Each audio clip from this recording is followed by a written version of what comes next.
জানিস না বাপ বললো সবাই আসি কই আজ থেকে মুই তোর বাপ বুঝছিস নানি মারা গেলে সবাই আসি কই আজ থেকে মুই তোর নানি মোর বউ মারা গেছে কাউ মোক আসি কই না আজ থেকে মুই তোর বউ কথা কইছে ভাই ওই কি সবার কভার পাই হ্যাঁ আমার মতো হয়েছে না আজ থেকে তুই ওকে বাইরে কইছ ওকে বাইরে কইছ ও না আগে যেতে আজ থেকে তুই মোর বউ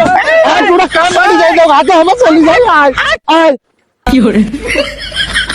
গোলামের বেটা তুই মরা ভারতে থাকলু তোকে পয়সা কোন গোলামের বেটা তুই এত নুচি রে গোলামের বেটা